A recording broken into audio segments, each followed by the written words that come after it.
안녕하세요. 다시 돌아온 월요일의 딩모니입니다. 지금부터 7월 24일의 딩모니 이야기 시작할게요.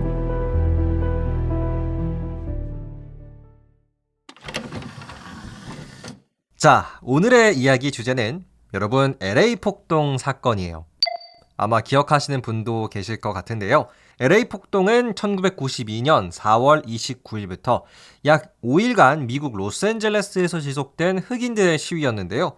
우리 대한민국의 미국 이민자들이 이때 정말 큰 피해를 봤습니다.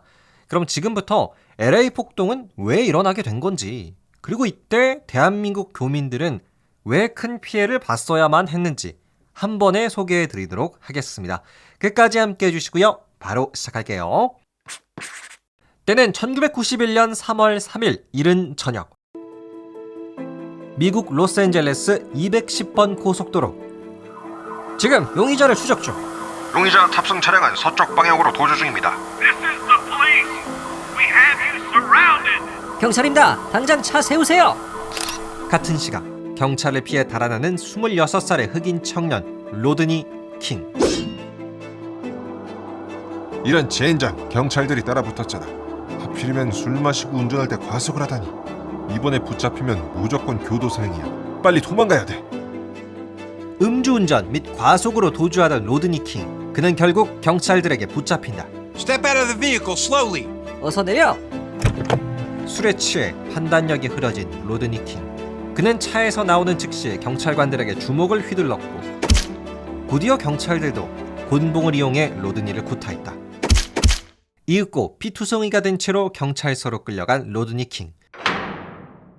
그런데 며칠 뒤 한 미국 언론사로 영상 하나가 도착했다. 누가 우리 방송국으로 영상을 보낸 거야? 제목은 어디 보자. 백인 경찰의 흑인 폭행? 이게 뭐야? 백인 경찰관 4명이 흑인 1명을 폭행하고 있잖아. 한 제보자가 촬영한 로드니 킹의 제압 영상. 이 영상은 방송사로 전달됐고 곧 삽시간에 퍼지는데, 속보입니다. 지금 보시는 영상은 26살의 흑인 청년 로드니 킹이 백인 경찰관들에게 폭행당하는 영상입니다. 아니 이건 분명 우리 흑인을 향한 인종차별이야. 당장 저 경찰들은 감옥에 가야 돼. 흑인 사회의 분노가 점점 커지자 LA 경찰 당국은 관련 경찰관들을 불러 모아 조사를 시작했다. 그런데 며칠 뒤 LA의 한 상점에서 충격적인 사건이 발생하는데, 일명 두순자 사건 혹은 라타샤 할린스 살해 사건으로 불린다. 사건의 전말은 다음과 같았다. 때는 1991년 3월 16일 미국 로스앤젤레스에서 상점을 운영하던 한국인 이민자 1세대 두순자 씨. 그녀는 한가로이 카운터를 지키고 있었다. 그러나 그녀의 눈에 들어온 15살의 흑인 소녀 라타샤 할린스. 라타샤는 상점을 구경하다 갑자기 본인의 가방에 오렌지 주스 한 병을 담았다. 평소 절도 문제로 스트레스가 많았던 두순자 씨. 그녀는 소녀에게 소리쳤다. 야, 너 다 봤어. 훔치는 거 다 봤다고. 무슨 소리야, 아줌마. 나 돈 낼 거야. 오렌지 주스. 사소한 오해로 시작된 두순자 씨와 라타샤의 싸움. 그 결말은 잔인했다. 두순자 씨는 흑인 소녀 라타샤의 뒤통수에 총을 발사했고, 결국 소녀는 현장에서 즉사했다. 이와 같은 소식은 가뜩이나 로드니 킹 사건으로 분노해 있던 흑인 사회를 더욱 들끓게 만드는데, 한국인 이민자가 우리 흑인 소녀를 죽였다. 그깟 오렌지 주스가 뭐라고? 들끓는 흑인들의 분노. 이것을 터뜨리게 만든 것은 1992년 4월 29일에 로드니 킹을 구타한 경찰관들의 재판 결과였다. 판결하겠습니다. 이번 로드니 킹 폭행 사건에 연루된 경찰관 4명 중 3명은 무죄, 나머지 1명은 재심할 것입니다. 이처럼 백인 경찰관들은 사실상 전원 무죄 판결을 받았고, 이에 흑인 시민들은 거리로 쏟아져 나왔다. 일명 로스앤젤레스 폭동 사건의 시작이었다. 흑인들의 인권을 존중하라. 점점 그들의 시위는 폭력적으로 변해갔고 거리 곳곳에 불을 지르고 상점들을 약탈했다. 그러자 LA의 경찰들이 총출동하는데 우선 우리 경찰은 백인 거주 지역으로 흑인 시위자들이 못 들어가게 막는다. 예? 그럼 코리아타운은요? 어쩔 수 없어. 백인 거주 지역부터 지킨다. 그랬다. 당시 LA 경찰들은 백인 거주 지역만을 우선적으로 방어했고 코리아타운은 흑인 폭동에 그대로 노출되고 마는데 불이야! 불이야! 코리아타운 곳곳의 한인 상점들이 시위대의 공격을 받아 불에 타기 시작했다. 그리하여 당시 한인 사회는 자경단을 조직해 스스로를 방어하고자 했다. 여러분, 미국 경찰들은 우리를 지켜주지 않을 것입니다. 우리가 우리 스스로를 지켜내야만 합니다.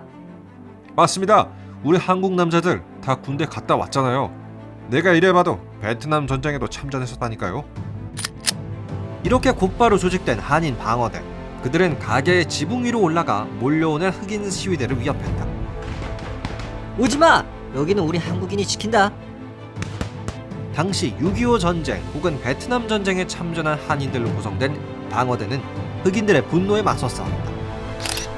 월남전에 비하면 이건 아무것도 아니지. 분노하는 흑인들의 시위는 1992년 4월 29일부터 5월 4일까지 약 5일 동안 지속됐고 미국 정규군이 투입되면서 시위는 진압되었다. 하지만 이 과정에서 2,300여 개의 한인 상점이 약탈 혹은 화재를 당하는 큰 피해를 입었었다. 그리하여 때는 약 9년 뒤 2011년 흑인 사회의 지도자는 당시 한국인들에게 공식적인 사과를 하였다고 한다. 끝! 네, 오늘은 1992년에 있었던 LA 폭동 사건의 이야기였습니다. 다시 한번 정리를 해보면요. 원래 미국 사회는 뿌리 깊은 인종차별 문제가 있잖아요.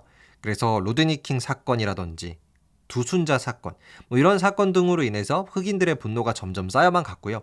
이 과정에서 백인 경찰관들이 전원 무죄 판결을 받으니까 과격한 시위를 했던 겁니다. 근데 이 과정에서 흑인 시위대는 경찰들이 방어하지 않는 코리아타운을 공격을 했고요. 그래서 우리 한국인 이민자들이 스스로를 방어할 수밖에 없었어요. 대부분 한국 남자라면 군대를 다녀오잖아요. 솔직히 한국인 100명만 있어도 웬만한 군대 조직은 만들 수가 있을 것 같아요. 우리 주변에도 평범한 직장인처럼 그냥 보이지만 탱크를 운전하거나 장갑차를 운전할 수 있는 사람도 있을 수가 있고요. 박격포 같은 무기도 쓸 수 있고 저도 공군에 있을 때 M60 사수였거든요. 그쵸? 그래서 이때 LA 폭동 때도 거의 군대처럼 한국인들이 움직였다고 합니다. 하지만 피해를 입은 곳도 정말 많았어요. 한 2,300여 개의 한인 상점이 불탔으니까요. 여러분은 오늘 이야기를 들으시면서 어떤 생각을 하셨나요? 여러분의 의견도 댓글로 남겨주시고요. 저는 더 재미나고 유익한 역사 이야기로 돌아오도록 하겠습니다. 재미있으셨다면 구독과 하트 눌러주시는 거 잊지 말아주세요. 감사합니다. 안녕히 계세요.